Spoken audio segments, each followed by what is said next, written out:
The new installment of the Mario Kart series is set to release this year on the Nintendo Switch 2. And you would think with such a beloved series selling over 60 million copies on the Switch alone, the love this game is getting should be pretty big, right?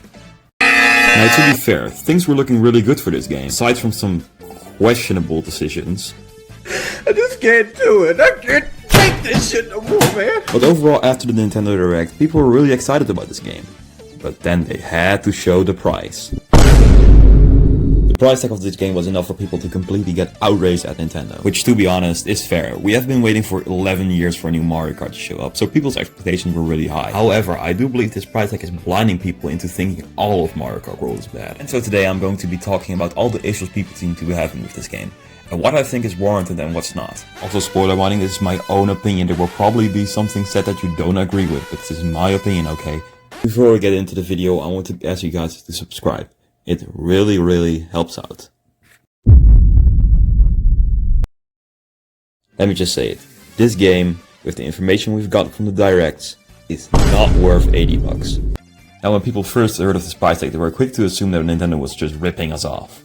Well, I was a bit skeptical. Sure, 80 bucks for a game was a lot, but we're all having the same reaction as we did when we heard that Tears of the Kingdom was 70 bucks. When we saw what that game had to offer and the amount of content was packed into that one game, it felt like we were all really content with the price. And I thought Nintendo was going to do the same with Mario Kart World in the Mario Kart World Direct. But upon watching it... Race as familiar characters like Mario, Luigi, Peach. This Direct was the chance of Nintendo to justify the $80 price tag. And they just didn't. Mario Kart World feels like a very natural progression from its predecessor. The open world for a Mario Kart game isn't a step that is too far-fetched in my opinion for this franchise. If we're going to be real here, this game should have been priced at 70 bucks at the most. But I can already hear you screaming at me. Virtuix, why don't you buy the bundle then? The game is only worth 50 bucks. Well, that would be a good point if these weren't limited editions.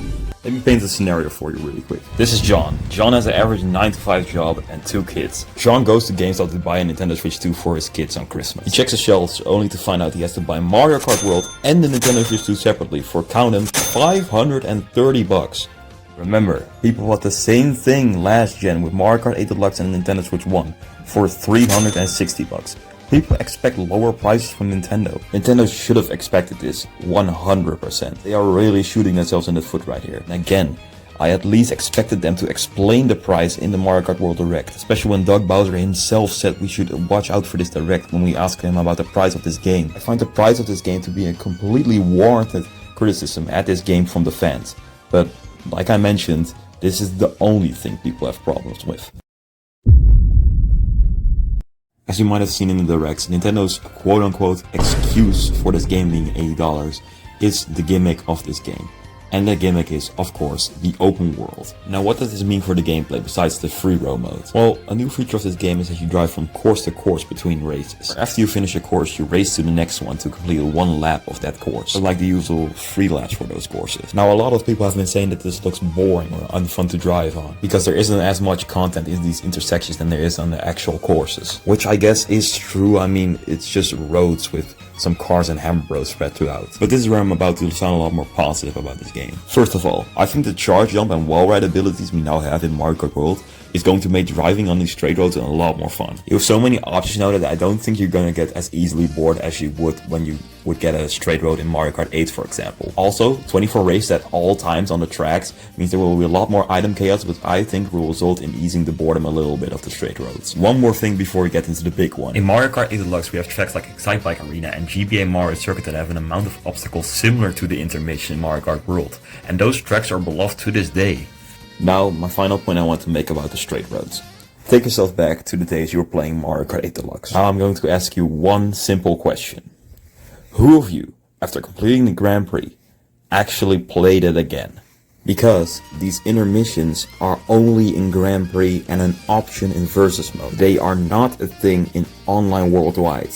And so if you're worrying about this stuff, you probably take this game somewhat seriously. You're not that much of a casual. And so you're probably not going to play with this much because you don't play the Grand Prix over and over. And honestly, I'm very excited for this stuff. It's going to be a new way of playing the game. And it's going to be something different than the usual 3 laps we have in other Mario Kart games. But if you disagree with me with any of this stuff, just leave a comment down below. This video is honestly made to just create discussion among the fans. Just keep it civil, alright? This section of the video is just going to be about stuff that people find worrisome, but that aren't big enough for its own section. First of all, let me talk about the character select screen. What is this, Nintendo? We have 13, count them, 13 pages to scroll through on the character select screen. They say they are making it easier to select your character and vehicle by removing the vehicle customization. But then they do this. It makes no sense, and I hope this is in an early stage of development and it gets fixed soon. The reason it's probably like this, because the costumes are separated from their actual characters. And if they don't fix it, it's just weird, right? I mean, Mario Kart 8 Deluxe has its own costume select screen. They have no excuse if they don't fix this, in my opinion. Second point, people have issue with the amount of tracks in Mario Kart World. They counted 30 in all the trailers we've got so far, which is less than the base game of Mario Kart 8, which came out in 2014 with 32. I believe they didn't count the Rainbow Road of this game, which got teased in the trailer but not revealed, so we'll just round the track count up to 32. Keeping in mind the intermissions and the open world, and also the knockout tour, which is a lot of different stuff, I think this is a pretty reasonable amount of tracks to have for this game. And let's start selling DLC for this game, then I'm actually going to start tweaking out. Like seriously, if they add DLC to this game, I'm not going to be able to defend them anymore. Another issue people seem to be taking is the amount of items that are in this game, and specifically what items are in this game. And honestly, I think it's fine. In fact, the item balancing seems to be a lot better than in Mario Kart 8, which they kinda had with 24 players all being able to carry 2 items at the same time. That means there's the possibility for 84 items to be at play in a race at one moment, so it's kinda expected to see them nerf a lot of the abilities of the items. This is a list of all the item changes I saw in the trailers on screen right now. You see there's a lot of nerfs to most of the items in the game, particularly nerfs to the most powerful items in the game like the Bullet Bill or the Lightning. This is likely to nerf the bagging strategy that was pretty prominent in Mario Kart 8 Deluxe. If you don't know, bagging is a strategy in Mario Kart 8 where you hung in the back of the race to farm good items to make a comeback later in the race. And while I don't think it's a strategy that entirely relies on luck, it was a pretty toxic strategy and clearly not meant for the game. So honestly, I'm kind of glad they made this strategy pretty much obsolete. And the final complaint people have with Mario Kart World is about the battle mode. First of all, we only have 2 modes in the battle mode right now. Balloon Battle and Coin Runners. This is a pretty big downgrade from Mario Kart 8, which had 5 modes, but whatever. The big complaint right now about battle mode is the stages that are in it. It seems to be some weird mix from battle exclusive stages and actual places that are on the Mario Kart World map being used as battle stages. As long as the stages are suitable for battle mode, it's fine by me, but I don't want another Mario Kart 8 situation where I actually have to drive on the circuits for battle mode. Also, one thing that not a change from Mario Kart 8, but it is a thing that people wanted for a long time. In Mario Kart World, you do not have the ability to turn off the timer in battle mode. For those who don't know, in Mario Kart 64 you didn't have a timer in battle mode, so in the case for Balloon Battle, it was just last man standing. But for Mario Kart Wii and beyond, we always had a timer, so you would just respawn upon losing all of your balloons. Fans have been asking for the ability to remove the timer for a long time now, so it's unfortunate to see Nintendo not listening to us. Especially because it's a really simple thing to implement, I think at least. But anyways, that's it for this video. For fans of the channel, this is probably really strange to see me talk about Mario Kart all of a sudden, especially since I've been making Dragon Ball drawing shorts for 4 months now, but I hope you still really enjoyed. Thank you all for watching to the end of the video. Leave a like if you enjoyed. See you all in the next one.